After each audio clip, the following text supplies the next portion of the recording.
हम सभी उत्तानपाद हैं और हम सबके दो पत्नियां हैं।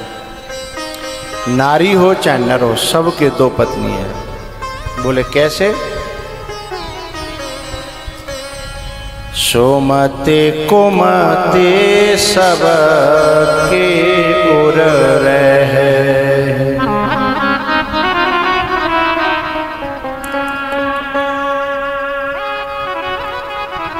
खाली समय में चौपाई का राग बना के रखना चाहिए।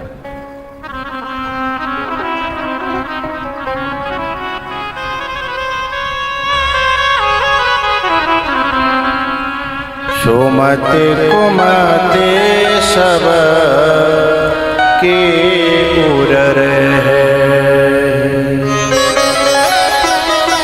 वेद पुराण सुमते सब कहे।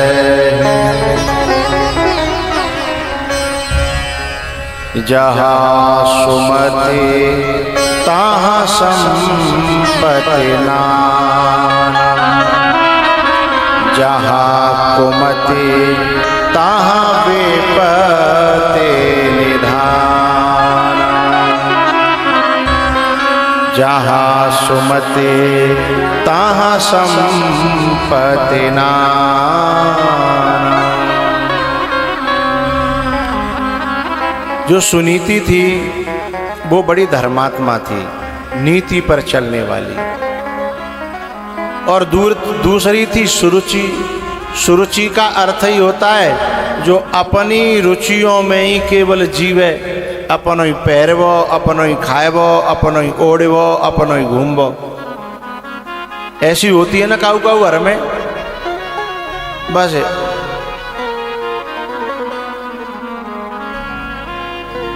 परिवार से कोई लेना देना नहीं, बस अपने शौक शान और उसमें ही बस घूम वो रहे। वो सुरुचि है। और सुनीति कौन है? जो सबका ख्याल रखती है, सबको प्रेम करती है, सबकी सेवा में उसे आनंद की अनुभूति होती है। और चाहे वो नारी हो चाहे वो बुद्धि हो, है चाहे वो नारी हो चाहे वो बुद्धि हो। ऐसी नारी के जीवन में ध्रुव जैसे पुत्र का यानी ज्ञान का प्राकट्य होता है, जो परमात्मा को भी प्रकट कर लेता है।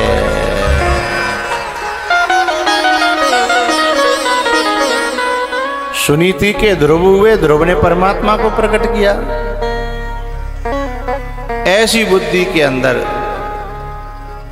ऐसा ज्ञान पैदा होता है। एक दिन क्या हुआ कि जो सुरुचि बैठी थी राजा के पास और वह ध्रुव गए और राजा की गोद में चढ़ने लगे तो उसने पकड़ करके खींच लिया। बोले पागल हो गया है क्या? बोले इस गोद में बैठने के लिए तुझे बहुत कठिन रास्तों से गुजरना पड़ेगा। अब ध्रुव जी मन में सोचने लगे कि मेरो ही बाप और अपने बाप की गोद में बैठने के लिए मैं कठिन रास्ता से क्यों गुजरना पड़ेगा।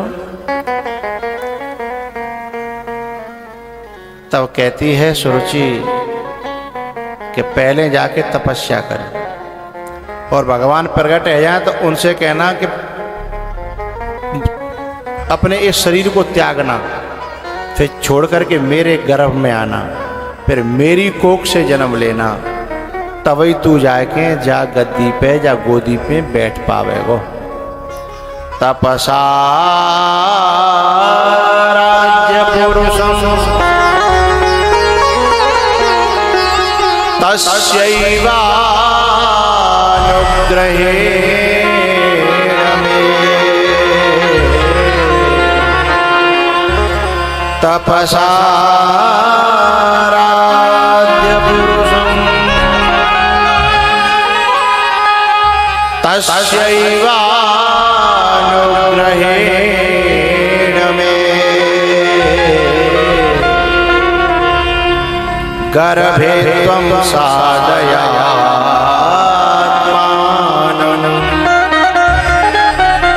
यदिच्छसि नृपासनं।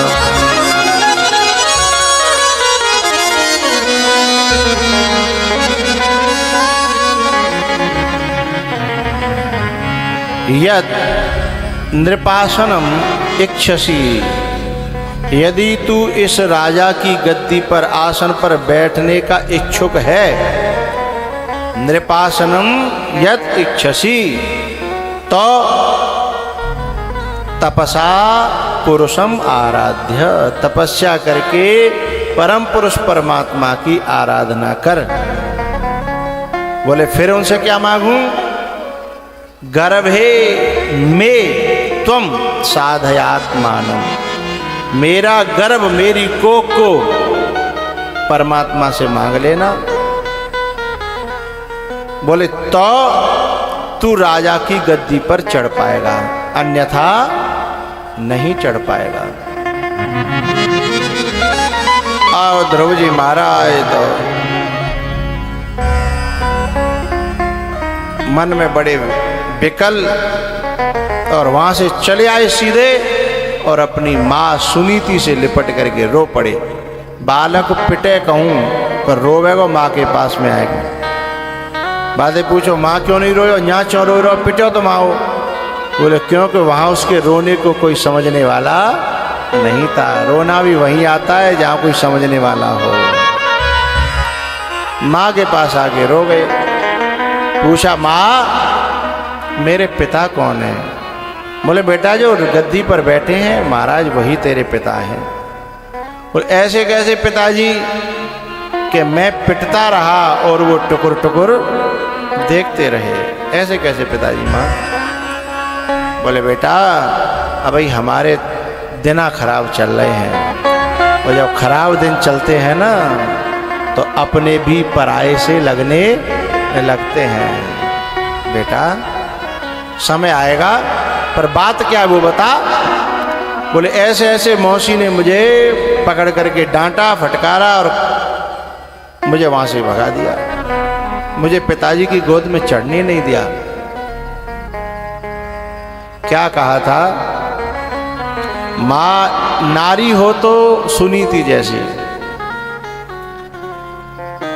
इतनी बुराई में से भी भलाई खोज लेती है। बताओ अब जहां कोई भलाई की बात तो है ना, सुरुचि ने जो कुछ करे हो कुछ भला तो करे हो ना, पर उसमें से भी अपने बेटे को अच्छा बनाने के लिए ऐसी बात खोज ली।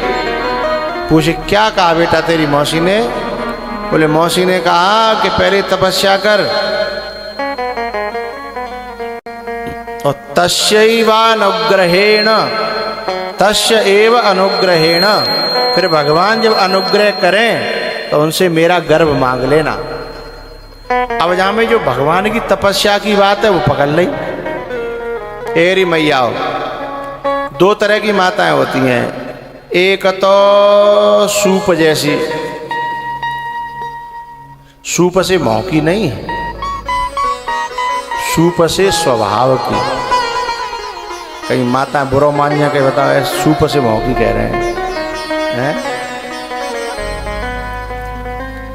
एक तो सूप से, सूप जैसी, और एक चलनी जैसी। चलनी चाय छाने वाली कह लो, चाहे आटा छाने वाली कह लो, ठीक है। चलनी सूप जैसी को है। सूप का काम का है, जब सूप से माता गेहूं या बाजरा क्या करती हैं? सफाई करती हैं, या कहते फटकती हैं, फटकती हैं। तो ऊपर के कचड़े को भी धीमे धीमे करके निकाल देती हैं, और जो नीचे कचड़ा होता है वह न्यों कर करके न्यों कर करके न्यों कर करके गेहूं पीछे ले लेंगी, और नीचे के कचड़ा है और न्यों कर करके बाहर निकाल देती हैं। तो सूप जैसे स्वभाव की माताएं वो हैं कि दुनिया में तो किचनों कचड़ा उनके ऊपर डाल जाए, वो सबको निकाल निकाल करके अच्छी बातों को ग्रहण कर लेती हैं और बुरी को फेंक देती हैं। अब यार लोका सही की पता होना, जहाँ सूप जैसी है कि जन चलनी जैसी है। अब अपने आप देख लियो।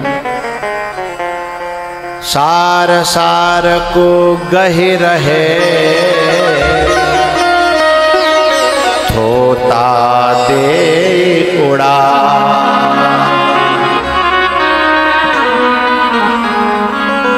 वैसे देखो मैं आदमियों की पक्षधारी नहीं कर रहा हूं, लेकिन ज्यादातर सूप जैसे स्वभाव के आदमी होते हैं, माताएं नहीं होती। मैंने ये कहते सुनते कई जगह देखा है, माताएं बार बार कछु बात कुरेद के लांगी कि तुम्हारी मैयो न्यो, तुम्हारी बहनियां न्यो। लेकिन आदमी का क्या, तो कहा करना, तू अपनो काम करना, का जा झंझटम पर ये है, तू अपनी परेशान है रही है, मेरी जान खा रही है? अरे छोड़ न जिन बातन ने, तो जो बात छोड़वे की करे वही तो सूप है, और जो पकड़वे की करे।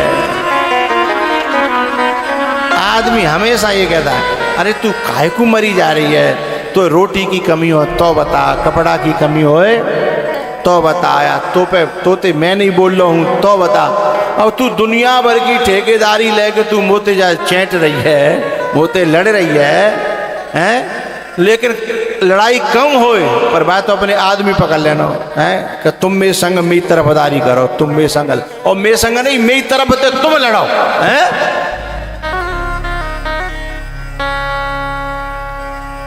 तो ऐसी माताएं सूप वाली नहीं कही जा सकती। सूप जैसा स्वभाव ज्यादा मात्रा में, ज्यादा परसेंटेज पुरुषों का होता है?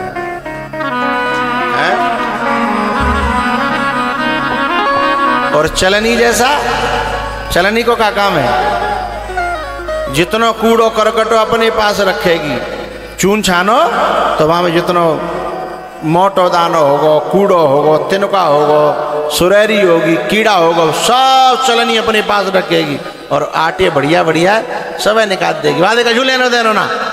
तो ऐसे ही माताओं के साथ में कितना अच्छो कर ले कोई, बिनते का झूले न दे, कर दो तो क्या कर दो, तो मैंने हैं कर दो तो क्या कर दो। लेकिन यदि एक गड़बड़ी रहेगी भाई, गांठ बांध के रखेगी चलनी की तरह है। लेकिन ऐसी बात नहीं, माताओं में भी एक आध होती है कोई सूप जैसी, पर एक आध होती है, लाखों में करोड़ों में कोई एक आध होती है जो ये कहती है कि कुआं में जान दो, भाड़ा में जान दो, हैं? भगवान की शरण में रहती है, हैं? ऐसी कोई कोई होती है।